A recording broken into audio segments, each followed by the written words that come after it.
देखिए बच्चे, बात कर लेते हैं यहाँ पे हम लोग दो चर वाले रैखिक समीकरण के युग्म को हल करने की।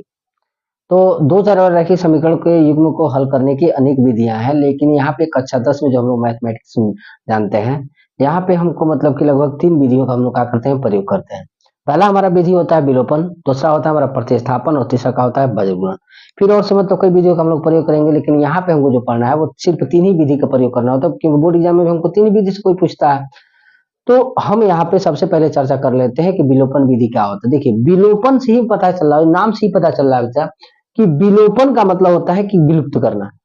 विलोपन विलोपन का मतलब क्या हो जाएंगे, विलुप्त। यानी हम यहाँ पे समीकरण में किसी एक चर को, देखिए दो चर है तो किसी एक चर को हम क्या करेंगे, विलुप्त करेंगे। और विलुप्त करने के पश्चात हमको क्या हो जाएंगे, दूसरे चर के वैल्यू मिल जाएंगे। और जैसे दूसरे चर का वैल्यू मिलेगा, उस वैल्यू को हम उठा करके दोनों में से किसी एक समीकरण में रख लेंगे, हमको दूसरा वैल्यू क्या हो जाएगा, मिल जाएगा। यही क्या होता है, विलोपन की विधि होती है। अब विलोपन का मतलब आप लोग क्लियर हो गया होगा कि विलोपन का मतलब क्या होता है। विलोपन का मतलब आप लोग क्लियर हो गया ना, विलोपन का मतलब क्या होगा, विलुप्त करना। अब यहाँ पे जैसे हम बात कर लेते हैं विलोपन विधि होता क्या है, तो हम यहाँ पे लिखे दो चर वाले रैखिक समीकरण को हल करने की विधियां। यानी दो चर वाले रैखिक समीकरण को हल करने की विधियां में सबसे पहले हमारा का किसकी बात कर लेते हैं, हम लोग विलोपन विधि की बात कर लेते हैं। तो विलोपन विधि क्या है, आप लोग हमने बताया है। अब थोड़ा सा लिख करके बता देना कि विलोपन विधि क्या होता है। हम बात कर ले कि दो चर रैखिक समीकरण के युग्म को हल करने के लिए, युग्म को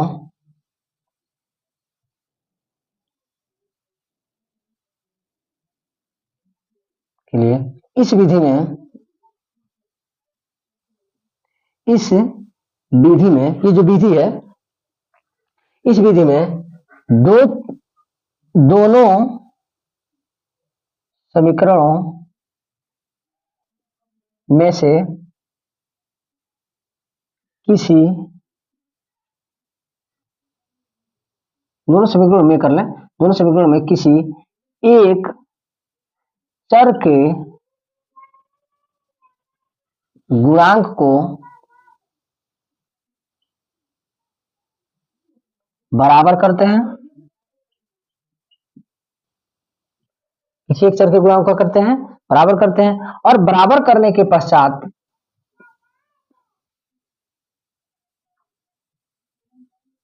पश्चात इन समीकरणों को आपस में जोड़कर या घटाकर, जोड़कर या घटाकर एक चर की मान ज्ञात करते हैं, मान ज्ञात करते हैं। अब जैसे ही मान मिल जाता है, जैसे ही पुनः इस मान को, इस मान को किसी भी समीकरण में रखकर दूसरे चर का, दूसरे चर का मान ज्ञात कर लेते हैं, कर लेते हैं। देखिए, ये पूरी हमारी था विलोपन विधि की प्रोसेस। समझ में आया।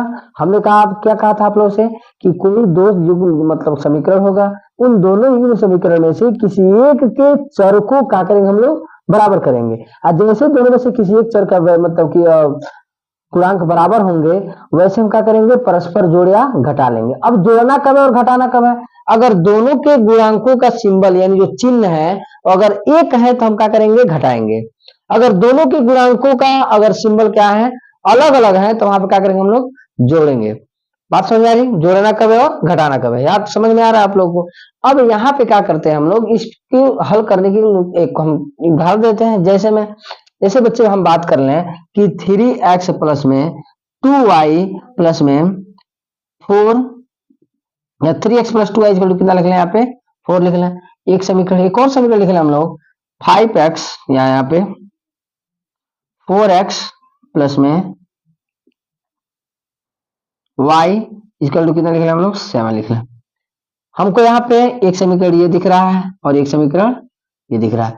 अब इनका हल निकालना है, तो इनका हल निकालने के लिए क्या करेंगे बच्चे हम लोग, इन दोनों में से किसी, हम कहें क्या है, किसी एक चर को क्या करते हैं हम लोग, बराबर करते हैं। तो यहाँ पे देखेंगे, यहाँ पे y क्या है, 2y है, और यहाँ पे कितना है, 1y है। तो हमको हम ये बताओ, यहाँ पे 2y है और यहाँ पे 2 मतलब सिर्फ y है, तो अगर इस समीकरण में हम 2 से गुणा कर लें तो क्या हो जाएगा, यहाँ पे 2y मिल जाएगा, नहीं मिल जाएगा, मिल जाएगा।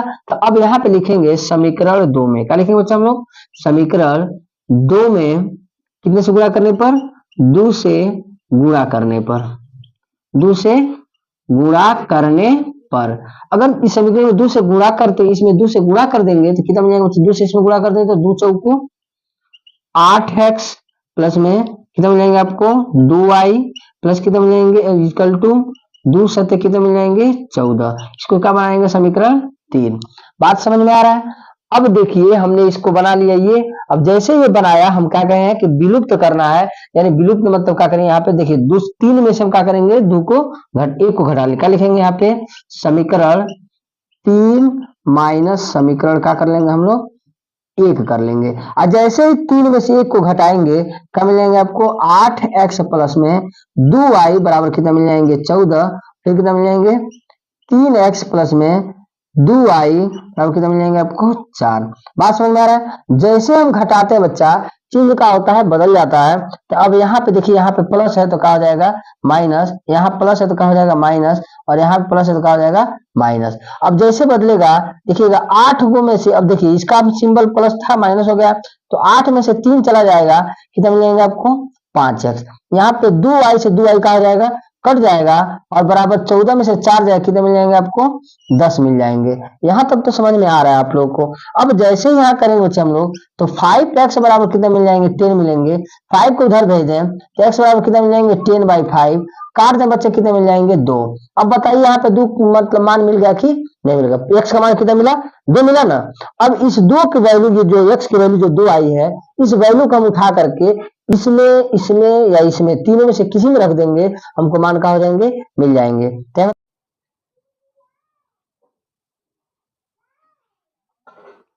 तो यहाँ क्या कर लेंगे हम लोग, देखिए x का मान हमको कितना मिल गया, 2 मिल गया। अब x का मान सब कहाँ रख लेंगे, समीकरण, देखिए हम कहें क्या, 1 में, 2 में, 3 में, किसी में रख लेंगे। तो यहाँ पे क्या रख लें, हम समीकरण 1 में रख लें, x का मान समीकरण 1 में क्या करने पर, 1 में रखने पर।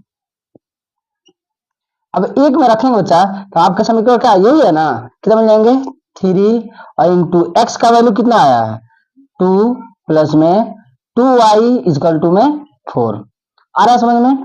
3 गुना कितना मिल जाएंगे, 6 प्लस में 2y बराबर कितना मिल जाएंगे, 4। 6 इधर प्लस में भेजेंगे तो किस में हो जाएगा, माइनस में, यानी 2y बराबर कितना मिल जाएंगे, 4 माइनस कितना मिल जाएंगे, 6।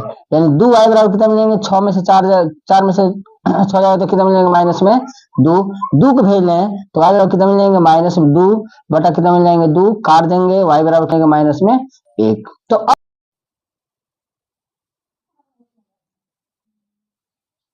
तो यहाँ पे देखिएगा y इक्वल टू कितना मिल गया आपको, -1 मिल गया। अब आप लोग खुद ही सोचिए कि हमने क्या कर लिया, x और y का वैल्यू आराम से फाइंड कर लिया कि नहीं कर लिया, कर लिया। अब बताइए ना कि हमें यहाँ पे जो समीकरण दिए हैं उस हिसाब से हमने, मतलब कि जो भी हमने लिखा था उसके हिसाब से यहाँ पे हुआ है कि नहीं हुआ है।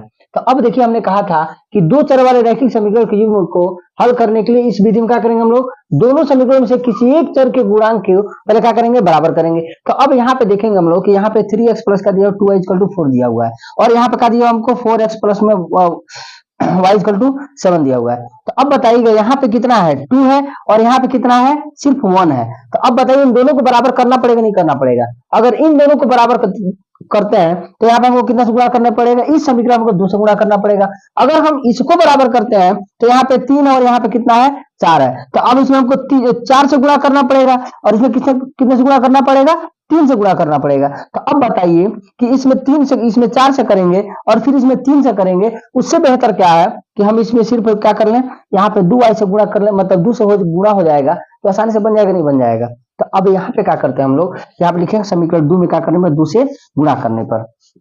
कर लिए हैं। हमने कहा क्या था कि दोनों समीकरणों में से किसी एक समीकरण के गुणांक को बराबर करते हैं, तो हम क्या करेंगे, गुणा करके बराबर कर लिए। अब यहाँ पे देखिए 2 से गुणा करें, 2 चौको 8, 2 से कितने मिल जाएंगे, 2y, 2 से कितने मिल जाएंगे, 14। बात समझ में आ रहा है। अब बताइए हम कहे हैं कि तत्पश्चात इन समीकरणों को आपस में जोड़कर या घटाकर एक चर की मान क्या करते हैं, ज्ञात करते हैं। अब क्या कहें कि अब यहाँ पे जैसे ही समीकरण हमको मिला, अब यहाँ पे क्या करते हैं, जोड़ते या घटाते हैं। आप लोग कभी हम नियम से पहले बताया है कि जोड़ना कब है और घटाना कब। हमने कहा था कि अगर दोनों का सिंबल सेम होगा, दोनों का मतलब चिन्ह सेम होगा, तो क्या करेंगे हम लोग, घटाएंगे। अगर दोनों का चिन्ह अलग अलग होगा तो क्या करेंगे हम लोग, जोड़ेंगे। अब यहाँ पे देखिएगा कि यहाँ पे कितना है, 2y किस में है, प्लस में है। यहाँ पे मतलब कि 2y किस में है, ये भी प्लस में है। अब ये भी प्लस में है, ये भी प्लस में है, तो बताइए क्या करेंगे, जोड़ेंगे कि घटाएंगे, क्या करेंगे, घटाएंगे ना। अब जैसे घटाएंगे यहाँ पे तो क्या मिल जाएंगे, अब बताइए। तो हम लिखे हैं समीकरण 3 माइनस समीकरण 1। अब जो समीकरण 3 मिला हुआ है इसमें से एक को क्या करेंगे, घटा देंगे। अब देखिए यहीं पे विलोपन करना है, यहाँ पे देखिएगा हम लिखा है 8x प्लस में 2y इक्वल टू में 14, 8x प्लस 2y बराबर में 14। अब फिर हम लिखा 3x प्लस में 2y इक्वल टू 4। अब यहाँ पे y से y विलुप्त हो जाएगा, नहीं काट दे तो क्या हो जाएगा, विलुप्त हो गया। यही विलोपन विधि है, यही पे क्या होता है, विलोपन विधि का प्रयोग हो रहा है। अब जैसे इसको विलुप्त किए हैं, यहाँ पे देखिए 8 और 3 कितना मिल गया, 8 में से 3 जाएगा 5 आ गया, 14 में से 4 कितना मिल गया, 10 मिल गया। अब 5x बराबर का मिल जाएंगे 10 और x बराबर का मिल जाएंगे 2। हमने क्या कर लिया, तत्पश्चात एक चर की मान हमने ज्ञात कर लिया। फिर कहता है कि पुनः इसी मान को किसी भी समीकरण में रख करके दूसरे चर का मान क्या करते हैं, ज्ञात कर लेते हैं। हम कहें किसी भी समीकरण रख सकते हैं। देखिए हमने क्या बनाया, यहाँ पे 3, यहाँ पे 2। अब इन तीनों में से किसी समीकरण में क्या करें हम लोग, जैसे ही रखेंगे वो दूसरा वाला चर का वैल्यू क्या हो जाएगा, आसानी से प्राप्त हो जाएगा। अब यहाँ देखिए 2 आया, हमने क्या लिखा है, x का मान समीकरण 1 में क्या करने पर, रखने पर। अब बताइए बच्चे कि यह समीकरण 1 है तो 3 है तो 3, x जगह पे कितना रखा हमने, 2 रखा, प्लस है तो प्लस, 2 है तो 2 और y है तो y, 4 है तो 4। बात समझ में आ रहा है कि नहीं आ रहा है, आ रहा है। अब यहाँ पे क्या करेंगे, 3 गुना कितना हो जाएगा, 6 लिख दिया, 2y है, 2y इक्वल टू कितना मिल जाएंगे, 4। 6 इधर प्लस में है, जाएगा तो किसमें आ जाएगा, माइनस में भेजा है यहाँ पे। अब 2y बराबर 6 में से 4 जाएगा, कितना मिल जाएंगे, 2, 2 से 2 का हो जाएगा, कट जाएगा, कितना मिल जाएगा, माइनस में 1। आसानी से हमको वैल्यू फाइंड मिल गई कि नहीं मिल गई, कर लेंगे ऐसे, इसी बेस पे हो जाएंगे।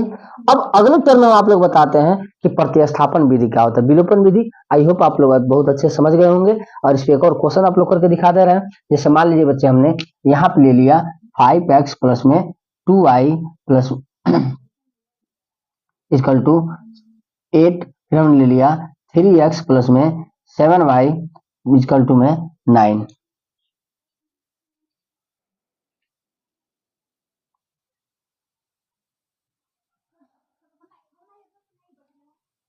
अब देखिए बच्चे, यहाँ पे हमने 2 समीकरण लिया हुआ है, इन दोनों समीकरण में से किसी का करेंगे, हल निकालेंगे। अब जैसे हमने कर दिया, समीकरण का हो गया 1, इस समीकरण का हो जाएंगे आपके 2 हो जाएंगे। बात समझ में आ रहा है। अब इन दोनों समीकरणों में हम क्या करेंगे, हल करेंगे। अब बताइए बच्चे, यहाँ पे 5x और 2y बराबर 8 है, यहाँ पे 3x 7y बराबर कितना है, 9 है। इन दोनों में कोई ऐसा वैल्यू है क्या जो आसानी से हम लोग बराबर कर सकते हैं, नहीं दिख रहा है ना। तो अब इसको हम लोग क्या करेंगे, बराबर। देखिए अब यहाँ पे 5 है, यहाँ पे कितना है, 3 है। इसको बराबर करने के लिए क्या करेंगे बच्चे, अब इन दोनों का एलसीएम निकालेंगे। तो 5 और 3 का एलसीएम निकाल दोगे, कितने बार में चले जाएंगे, 3 से 3 3, फिर का 5 और 5 से 5 पंजा 5, यानी 3 5 कितने मिल जाएंगे, 15। यानी यहाँ भी 15 आना चाहिए और यहाँ पे कितना आना चाहिए, 15 आना चाहिए।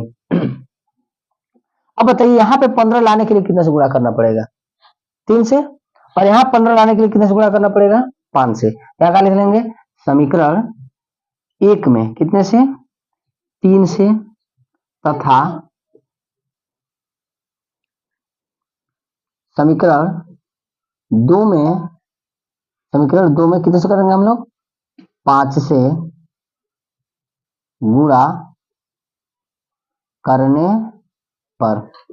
अब जैसे गुणा करेंगे इसमें, मतलब कि इसमें पहले हम क्या करना है, समीकरण 1 में 3 से, किसे करना है, 3 से करना है। तो कितना मिल जाएंगे, 3 5 15x प्लस में 3 दूना 6y प्लस इक्वल टू कितना मिल जाएंगे, 8 तरीके 24। समीकरण का बना लेंगे, इसको हम लोग 3 बना लेंगे। इसमें करेंगे 2 में कितने से करना है, 5 से करना है। तो 5 3 15x प्लस में 7 5 कितना मिल जाएंगे, 35y बराबर में 9 5 45। समीकरण का बन जाएगा हमारा 2 बन जाएगा। इतना तो समझ में आ ही रहा होगा। अब देखिए यहाँ भी 15x है, यहाँ भी 15x है, लेकिन दोनों का सिंबल क्या है, सेम सेम है। जब दोनों का चिन्ह सेम है तो क्या करेंगे, घटाएंगे ना। क्या करेंगे, यहाँ पे लिखेंगे समीकरण, क्या लिख लेंगे, 3 ये 2 कर लें, ये 4 हुआ है ना, समीकरण 4 माइनस समीकरण 3, यानी 4 में से 3 को क्या करने पर, घटाने पर, तो क्या लिखेंगे यहाँ पे 15x प्लस 35y बराबर में 45, फिर कितना मिल जाएंगे 15x प्लस में 6y बराबर में 24 मिल जाएंगे। अब क्या कर लेंगे यहाँ पे हम लोग, जैसे घटाने हम क्या करेंगे, चिन्ह यहाँ प्लस है माइनस, यहाँ पे प्लस का जाएंगे माइनस, और यहाँ पे कहा जाएंगे माइनस। बात समझ में आ रहा है? अब यहाँ से 15 से 15 कहा जाएगा, मतलब 15 से 15 कैंसिल, विलुप्त हो गया, कितना मिल जाएंगे 35 में 6 कितना मिल जाएगा बच्चे आप लोगों को, कितना मिल जाएंगे 29y बराबर में 5 में से 4 गया 1 और 4 में से 2 गया, कितना मिल जाएंगे 2, यानी कितना मिल जाएंगे y बराबर में 21 बटा कितना मिल जाएंगे 29, यानी y की वैल्यू फाइंड हो गई कि नहीं हो गई, प्राप्त हो गई। अब इसी तरह इसका मान चाहे हम 1 में 2 में 3 में 4 में किसी में रखेंगे, हमको दूसरा वैल्यू का हो जाएगा, मिल जाएगा, लिख लेंगे y का मान समीकरण किस में रखने पर, 1 में रखने पर, जैसे समीकरण 1 में रखेंगे तो समीकरण 1 यही है ना, कितना मिल जाएंगे 5x प्लस 2 गुणे कितना मिल जाएंगे y का मान 21 बटा 29 आया है, बराबर में 8 हो जाएगा, कितना मिल जाएंगे, इसको उधर भेज लेंगे, 5x बराबर कितना मिल जाएंगे 21 दूना 8 बटा 8 माइनस में कितना 42 हो जाएगा ना, 42 बटा में 29 बटा 1 कर लेंगे, एलसीएम ले लेंगे दोनों का, यहाँ पे कर लें, कितना मिल जाएंगे आपको 5x इक्वल टू, दोनों का एलसीएम लेंगे कितना मिल जाएंगे 29,